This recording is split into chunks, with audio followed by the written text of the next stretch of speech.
Hello dear student, myself Ashish Singh, chemistry faculty dear student. In this video lecture I am going to tell you about the classification of haloalkane and haloarine. इस video lecture में मैं आपको classification of haloalkane and haloarene के बारे में बताऊंगा।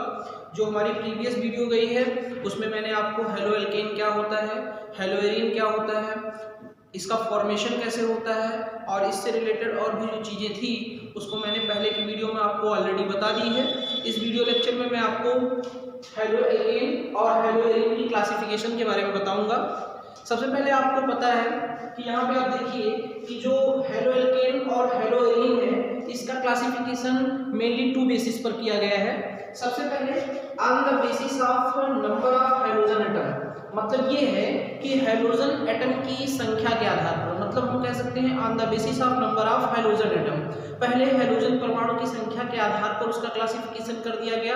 And second जो step है क्लासिफिकेशन का वो ये है on the basis of CX bond hybridization, मतलब ये है कि दूसरा जो क्लासिफिकेशन है वो CX बॉन्ड के हाइब्रिडाइज्ड स्टेट के बेस पर है।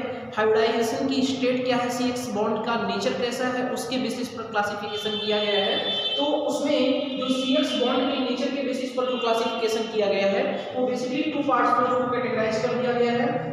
पहला sp3 हाइब्रिडाइज्ड जो CX बॉन्ड है उसके बेसिस पर, और दूसरा जो sp2 हाइब्रिडाइज्ड CX बॉन्ड है उसके बेसिस पर। मतलब कहने का ये है कि एक CX बॉन्ड जो sp3 हाइब्रिडाइज्ड होगा उसके बेसिस पर एक क्लासिफिकेशन कर दिया गया, और दूसरा जो CX बॉन्ड है जो sp2 हाइब्रिडाइज्ड होता है उसके बेसिस पर क्लासिफिकेशन कर दिया गया। और जो फर्स्ट नंबर का जो क्लासिफिकेशन था वो ये था on the basis of number of halogen atom, मतलब हेलोजन एटम की संख्या के आधार पर क्लासिफिकेशन। अब हम समझते हैं, सबसे पहले हम वन बाय वन अंडरस्टैंड करेंगे, चीजों को समझेंगे। सबसे पहले हम समझेंगे on the basis of number of hydrogen atom, hydrogen परमाणु की संख्या के आधार पर किस तरीके से क्लासिफिकेशन किया गया है, सबसे पहले हम उसको समझेंगे। यहाँ पे आप देखिए कि number of hydrogen atom, number of hydrogen atom के बेसिस पर अगर हम बात करेंगे, नंबर ऑफ हाइड्रोजन एटम के बेसिस पर अगर हम बात करेंगे तो ये होता क्या है, on the basis of number of hydrogen atom के बेस पर अगर हम बात कर रहे हैं तो हेलोएल्केन जो होता है वो बेसिकली 3 टाइप्स का होता है। पहला हमारा क्या होता है, पहला हम बोलते हैं मोनो हेलोएल्केन। पहले को क्या बोलते हैं, मोनो हेलोएल्केन। मतलब ये है कि जब एल्केन में केवल एक हाइड्रोजन परमाणु रहता है, जब एल्केन में ओनली वन हाइड्रोजन एटम रहता है तो उसको हम क्या बोलते हैं, मोनो हेलोएल्केन बोलते हैं। जैसे कि अगर मैं बात करूं, जैसे this is the CH4, here you can see that this is the CH4 means it is the methane। यहाँ पे जो CH4 लिखा गया है ये हमारा क्या है, मेथेन है। यहाँ पे जब हमारा एक हाइड्रोजन एटम यहाँ से हटेगा और यहाँ पे एक हाइड्रोजन आएगा तो this is called the haloalkane. इसको हम क्या बोलेंगे, हेलोएल्केन बोलेंगे। जब हाइड्रोजन एक केवल हाइड्रोजन परमाणु हो, जब एल्केन में केवल एक हाइड्रोजन परमाणु हो या एक हाइड्रोजन एटम हो तो उसको हम बोलते हैं मोनो हेलोएल्केन। उसको हम क्या बोलते हैं, मोनो हेलोएल्केन बोलते हैं। लेकिन जब हाइड्रोजन में जब कोई हेलोएल्केन हो, ऐसा कोई हेलोएल्केन हो जिसमें 2 हेलोजन एटम हो तो उसको डाई हेलोएल्केन बोलेंगे। 3 हेलोजन एटम हो तो उसको ट्राई हेलोएल्केन बोलेंगे। जैसे कि आप देखिए, जैसे यहाँ पे only one hydrogen atom present है तो इसको हम मोनो हेलोएल्केन बोलेंगे। अगर यहीं पे एक हाइड्रोजन और निकल जाए और यहाँ पे 2 हाइड्रोजन आ जाए तो इसको हम डाई हेलोएल्केन बोल देंगे, तब इसको हम डाई हेलोएल्केन बोलेंगे। लेकिन इसी से एक हाइड्रोजन और निकल जाए तो इसको हम क्या बोलेंगे, ट्राई हेलोएल्केन बोलेंगे। मींस कहने का ये है कि on the basis of number of hydrogen atom haloalkane are basically categorised into the 3 parts. First mono haloalkane and second di haloalkane and third tri haloalkane. Mono haloalkane means उसमें only one hydrogen atom है, di haloalkane means 2 hydrogen atom and tri haloalkane means 3 hydrogen atoms. यहाँ पे जैसे कि आपने पहले देखा, जब मेथेन में ओनली वन हाइड्रोजन था तो उसको हम मोनो हेलोएल्केन बोले थे, लेकिन उसमें जब 2 हाइड्रोजन आ गया तो उसको हम डाई हेलोएल्केन बोल दिए, और जब उसी में 3 हाइड्रोजन आ गया तो उसको हम क्या बोल दिए, ट्राई हेलोएल्केन बोल दिए। तो अभी आपने देखा कि on the basis of of halogen atom, haloalkane are basically categorized into the three parts. First monohaloalkane, second dihaloalkane and third trihaloalkane. अब हम बात करते हैं हेलोएरीन को। हेलोएरीन का किस तरीके से क्लासिफिकेशन किया गया है, on the basis of number of halogen atom.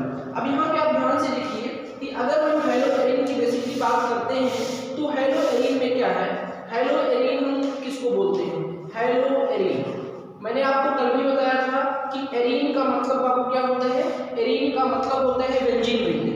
जहाँ पे आपको एरीन वर्ड मिले उस एरीन वर्ड का सीधा मतलब क्या होता है, एरीन वर्ड का सीधा मतलब होता है बेंजीन रिंग से। तो यहाँ पे देखिए सबसे पहले हम बात करेंगे जैसे कि this is the benzene ring, here you can see that this is the benzene ring. इस बेंजीन रिंग में अगर हम केवल स्पेशली इस तरीके की बात करें, इसी बेंजीन रिंग में अगर केवल एक हेलोजन आ जाए, मतलब इस तरीके की कोई सिचुएशन आ जाए, दिस इज कॉल्ड द मोनोहेलोएल्केन। क्योंकि यहाँ पे आप देख रहे हैं एक हेलोजन एटम आ रहा है एक्स। मैंने कल भी बताया था कि इस पूरे लेसन में जहाँ पे भी आपको एक्स लिखा मिले उस एक्स का मतलब सीधे किससे होता है, हेलोजन से होता है। हेलोजन मीन्स वहाँ फ्लोरीन, क्लोरीन, ब्रोमीन, आयोडीन में से कोई भी आ सकता है। तो यहाँ पे आप देख रहे हैं कि इस बेंजीन रिंग में ओनली वन हेलोजन है, so it is called the monohaloarene. अगर यहीं पे टू हेलोजन आ जाए तो उसको हम क्या बोलेंगे, डाईहेलोएरीन बोलेंगे। अगर इसी में थ्री हेलोजन आ जाए तो उसको क्या बोलेंगे, ट्राईहेलोएरीन बोलेंगे। मतलब बेंजीन रिंग में जब एक हेलोजन हो तो उसको मोनोहेलोएरीन, अगर टू हेलोजन हो तो डाईहेलोएरीन, अगर उसी में थ्री हेलोजन आ जाए तो उसको क्या बोलेंगे, ट्राईहेलोएरीन बोलेंगे। इतनी चीजें आपको समझ में आ गई। On the basis of number of halogen atom, haloalkane are basically categorised into the three parts, monohaloalkane, dihaloalkane and trihaloalkane. And on the basis of number of halogen atom, haloarine are basically categorized into the three parts, monohaloarine, dihaloarine and trihaloarine. And basically arene means benzene ring in the haloalkane and haloarine relation. And जहाँ पे भी आपको X लिखा मिले उस X का सीधा मतलब होता है हेलोजन से। एंड हेलोजन के प्लेस पे अगर हम कुछ भी लिख सकते हैं, मीन्स वहाँ पे हम फ्लोरीन, क्लोरीन, ब्रोमीन और आयोडीन में से कुछ भी रख सकते हैं हेलोजन के प्लेस पर। अब इसके बाद हम बात करते हैं हमारा दूसरा जो फॉर्म आता है, तो दूसरा फॉर्म ये आता है on the basis of CX bond hybridization. CX bond के हाइब्रिडाइजेशन के बेसिस पर हम बात करते हैं कि उसके बेसिस पर जो हमारे हेलोएल्केन हैं और हेलोएरीन हैं उनको कितने पार्ट में कैटेगराइज किया गया है। तो सबसे पहले हम बात करेंगे CX बॉन्ड के sp3 हाइब्रिडाइज्ड नेचर के बेसिस पर। सबसे पहले हम बात करेंगे CX बॉन्ड के sp3 हाइब्रिडाइज्ड नेचर के बेसिस पर बात करेंगे।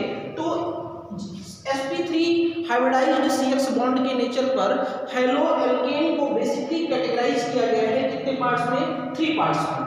पहला है एल्किल हैलाइड, दूसरा है एलाइलिक हैलाइड एंड थर्ड है बेंजाइलिक हैलाइड। फिर से एक बार सुनिए, एलाइलिक हैलाइड, उसके बाद क्या है alkyl halide and third benzylic halide. ये हमारा on the basis of sp3 CX bond nature, मतलब ये है कि sp3 हाइब्रिडाइज्ड कंडीशन के बेसिस पर हम बात कर रहे हैं। तो उस कंडीशन में हेलोएल्केन को बेसिकली क्या कर दिया गया है, sp3 हाइब्रिडाइज्ड बेसिस की कैटेगरी पर थ्री पार्ट्स में कैटेगराइज किया गया है। पहला एल्किल हैलाइड, दूसरा allylic halide and third benzylic halide. अब बात करते हैं sp2 CX बॉन्ड के हाइब्रिडाइज्ड बेसिस कंडीशन की बात करेंगे कि sp2 हाइब्रिडाइज्ड CX बॉन्ड के नेचर के बेसिस पर कितने पार्ट में कैटेगराइज किया गया है। तो उसको बेसिकली टू पार्ट्स में कैटेगराइज किया गया है, एक वाइनिलिक हैलाइड और दूसरा है एरिल हैलाइड। तो उसमें सबसे पहले हम बात करते हैं एल्किल हैलाइड की बात करते हैं। तो जो हमारा एल्किल हैलाइड है, ये एल्किल हैलाइड हमारा बेसिकली थ्री टाइप्स का हो सकता है, primary alkyl halide, secondary alkyl halide and tertiary alkyl halide. सबसे पहले हम बात करेंगे primary alkyl halide, secondary alkyl halide and tertiary alkyl halide. मतलब कहने का ये है कि जो एल्किल हैलाइड है, एल्किल हैलाइड, ये जो एल्किल हैलाइड है ये बेसिकली थ्री टाइप्स का हो सकता है। 1 डिग्री एल्किल हैलाइड जिसको हम प्राइमरी एल्किल हैलाइड बोलते हैं, 2 डिग्री एल्किल हैलाइड, यहाँ पे देखिए 1 डिग्री एल्किल हैलाइड जिसको हम प्राइमरी एल्किल हैलाइड बोलते हैं, 2 डिग्री एल्किल हैलाइड जिसको हम हम क्या बोलते हैं, टर्सरी एल्किल हैलाइड बोलते हैं। अब हम ये कैसे जानेंगे कि कौन सा प्राइमरी एल्किल हैलाइड है, कौन सा सेकेंडरी एल्किल हैलाइड है और कौन सा टर्सरी एल्किल हैलाइड है। प्राइमरी एल्किल हैलाइड उसको हम उस एल्किल हैलाइड को बोलेंगे जो 1 डिग्री के कार्बन से क्या होगा, अटैच्ड होगा। प्राइमरी एल्किल हैलाइड हम उस एल्किल हैलाइड को बोलेंगे जो 1 डिग्री के कार्बन से अटैच्ड होगा। सेकेंडरी एल्किल हैलाइड उसको हम बोलेंगे जो 2 डिग्री के कार्बन से अटैच्ड होगा। टर्सरी एल्किल हैलाइड उसको बोलेंगे जो 3 डिग्री के कार्बन से क्या होगा, अटैच्ड होगा। जैसे कि यहाँ पे आप देखिए, अगर हम बात करते हैं इस तरीके की कोई कंडीशन है, अगर कहीं पे ऐसा आपको लिखा मिल रहा है, इट मींस कि इस तरीके की कोई कंडीशन है, ऐसी कोई कंडीशन आपको मिल रही है जहां पे आप देखिए इस तरीके की कोई कंडीशन है, तो ये जो कार्बन है यहाँ पे, इस कार्बन की हम बात करें तो ये हमारा कितने डिग्री का कार्बन है, ओनली 1 डिग्री का कार्बन है। कितने डिग्री का कार्बन है, 1 डिग्री का। तो इसको हम क्या बोलेंगे, ये 1 डिग्री का कार्बन है और 1 डिग्री के कार्बन से सीधा कौन जुड़ा हुआ है, हैलोजन जुड़ा हुआ है। यहाँ पे आप देख रहे हैं कि 1 डिग्री के कार्बन से सीधा हैलोजन जुड़ा हुआ है। इट मींस कि ये क्या है, 1 डिग्री एल्किल हैलाइड, या हम इसको बोल सकते हैं प्राइमरी एल्किल हैलाइड। लेकिन जब यहीं पे क्या हो, जब यहीं पे इसका जस्ट अपोजिट कुछ इस तरीके से हो, मतलब ये है कि जब ये जो हैलोजन है यहाँ पे, ये जो हैलोजन है ये अटैच्ड हो कितने डिग्री के एल्किल हैलाइड से, कितने डिग्री के एल्किल हैलाइड से अटैच्ड हो, ये जो हमारा हैलोजन है ये 2 डिग्री के कार्बन से अटैच्ड हो। कितने डिग्री के कार्बन से अटैच्ड हो, 2 डिग्री।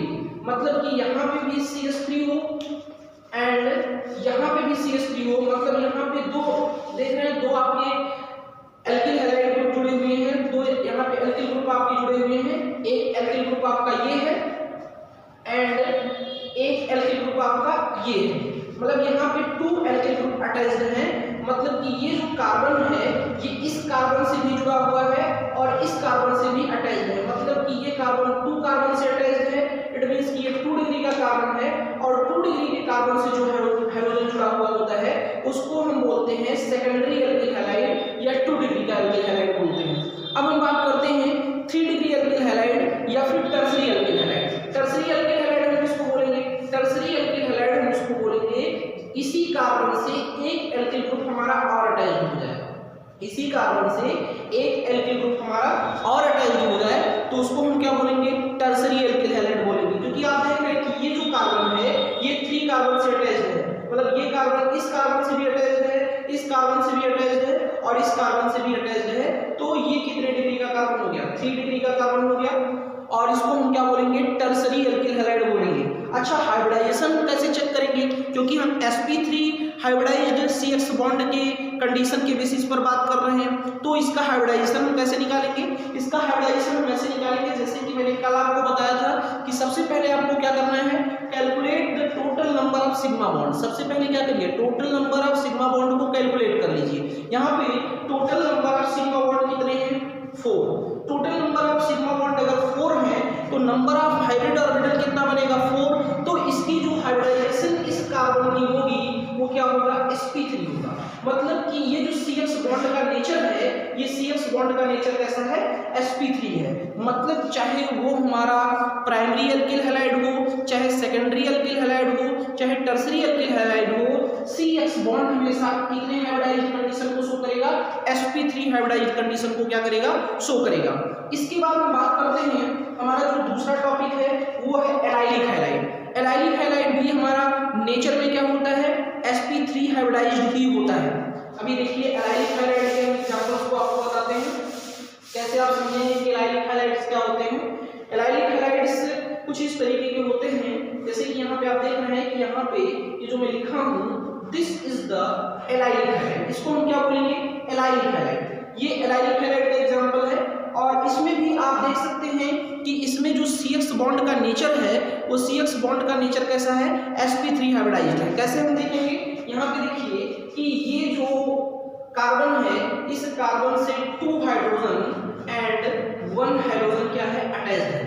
तो यहाँ पे अब क्या कर सकते हैं आप, यहाँ पे sigma and this is sigma and this is sigma and this is sigma, here is the 4 sigma bond are available. यहाँ पे 4 सिग्मा बॉन्ड अवेलेबल है।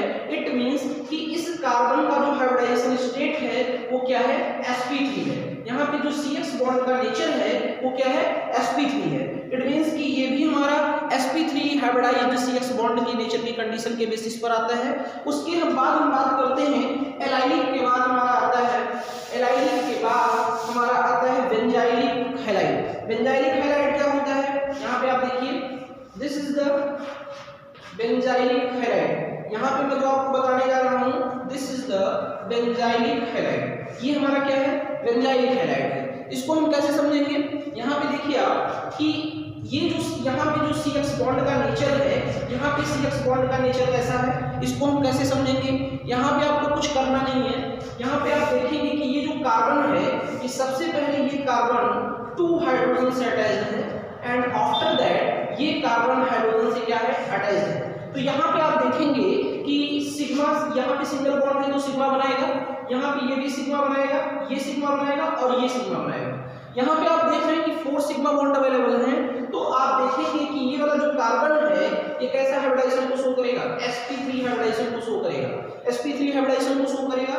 तो इट मींस कि ये हमारा CX जो बॉन्ड का नेचर है वो sp3 हाइब्रिडाइज्ड है। तो अभी आपने देखा कि sp3 हाइब्रिडाइज्ड CX बॉन्ड के नेचर पर 3 टाइप्स के लोग आते हैं। पहला हमारा एल्किल हैलाइड आता है, दूसरा हमारा क्या आता है, एलाइलिक हैलाइड आता है, और तीसरा हमारा क्या आता है, बेंजाइलिक हैलाइड आता है। अब हम बात करते हैं sp2 जो हमारा CX बॉन्ड का नेचर है उसके बेसिस पर हम बात करते हैं। तो sp2 CX बॉन्ड के नेचर के बेसिस पर हम सबसे पहले बात करेंगे बाइंडिंग हैलाइड। जो बाइंडिंग हैलाइड होता है ये क्या होता है, इसको हम बताते हैं आपको बाइंडिंग हैलाइड। इसका एक एग्जांपल आप देखिए बाइंडिंग हैलाइड का, this is the example of the binding halide. Here you can see that यहाँ पे जो लिखा गया है इसमें आपको पता है कि यहाँ पे डबल बॉन्ड अवेलेबल है, यहाँ पे डबल बॉन्ड अवेलेबल है। इस डबल बॉन्ड में एक चीज आप ध्यान से देखिए कि यहाँ पे ओनली हैलोजन है, यहाँ पे ओनली क्या है, हैलोजन है। और इस डबल बॉन्ड के बेसिस पर इसका जो इस CX बॉन्ड का जो नेचर हमारा रहेगा, इस CX बॉन्ड का नेचर अल्टीमेट निकल के कितना आएगा, sp2 निकल के आएगा, क्योंकि ये सिग्मा बनाएगा और आपको पता है ये भी सिग्मा बनाएगा और ये हमारा क्या बनाएगा, पाई। और यहाँ एक सिंगल बॉन्ड हमारा और अवेलेबल रहेगा, क्योंकि आपको पता है यहाँ पे CH है, मींस कि एक हाइड्रोजन यहाँ पे अटैच्ड है, इस कार्बन से एक हाइड्रोजन हमारा और क्या है, अटैच है। तो यहाँ पे आप देखेंगे कि ये भी सिग्मा बनाएगा, इट मींस कि यहाँ पे 3 सिग्मा अवेलेबल रहेंगे। तो इसका जो हाइब्रिडाइजेशन होगा वो क्या होगा, sp2 हाइब्रिडाइजेशन को क्या करेगा, शो करेगा। तो इसमें जो आपने देखा कि बाइंडिंग हैलाइड में जो CX बॉन्ड का नेचर है वो क्या है, sp2 हाइब्रिडाइज्ड है। इसके बाद एक और एग्जांपल की हम बात करते हैं, एरिल हैलाइड। एरिल हैलाइड क्या होता है, ये भी sp2 हाइब्रिडाइज्ड ही होता है। एरिल हैलाइड का एग्जांपल आप सब देखिए कि एरिल हैलाइड क्या होता है। एरिल हैलाइड में जैसे कि यहाँ पे आप देख सकते हैं, यहाँ पे अगर कोई हैलोजन इस तरीके से अटैच्ड हो, यहाँ पे देख सकते हैं अगर कोई हैलोजन इस तरीके से अटैच्ड हो तो हमारा एरिल हैलाइड की कंडीशन को शो करेगा। इसको आप कैसे देखेंगे, यहाँ पे देखिए ये भी सिग्मा बनाएगा और ये भी सिग्मा बनाएगा और ये भी सिग्मा बनाएगा। यहाँ पे ये जो कार्बन है ये 3 सिग्मा बॉन्ड को क्या कर रहा है, फॉर्म कर रहा है। तो इट मींस कि अगर यहाँ पे 3 सिग्मा बॉन्ड बन रहा है तो 3 सिग्मा बॉन्ड का मतलब कि 3 हाइब्रिड ऑर्बिटल का फॉर्मेशन होगा। अगर 3 हाइब्रिड ऑर्बिटल का फॉर्मेशन हो रहा है इसका मतलब कि ये जो कार्बन है ये कितने हाइब्रिडाइजेशन को शो करेगा, sp2 हाइब्रिडाइजेशन को क्या करेगा, शो करेगा। तो बच्चों आज के इस वीडियो लेक्चर में आपने देखा कि जो हमारा हेलोएल्केन और हेलोएरिन है उसका क्लासिफिकेशन किस तरीके से किया गया है। सबसे पहले हेलोएल्केन और हेलोएरिन को बेसिकली 2 पार्ट्स में कैटेगराइज किया गया। पहला on the basis of number of hydrogen atom and second on the basis of CX bond hybridization condition. तो सबसे पहले अगर हम बात करते हैं on the basis of number of hydrogen atom, तो आपने देखा कि उसमें mono haloalkane, di haloalkane and tri haloalkane and as well as arene भी होता है। उसके बाद अगर हम बात करते हैं on the basis of CX bond hybridization condition, पहला हमारा एल्किल हैलाइड, दूसरा allylic halide and third benzylic halide. ये तीनों sp3 हाइब्रिडाइज्ड कंडीशन को शो करते हैं। उसके बाद हम बात करते हैं sp2 हाइब्रिडाइज्ड कंडीशन को कौन कौन शो करते हैं, तो उसमें हमारा है binding halide and aryl halide. Next video lecture में मैं आपको इन हेलो एल्केन और हेलो एरीन की क्लासिफिकेशंस से रिलेटेड इसके नोमेनक्लेचर पे बात करूंगा कि हेलो एल्केन और हेलो एरीन का नोमेनक्लेचर किस तरीके से किया जाता है और उसको नोमेनक्लेचर को करने के लिए हमको कौन कौन सी बातें जानना जरूरी है। धन्यवाद।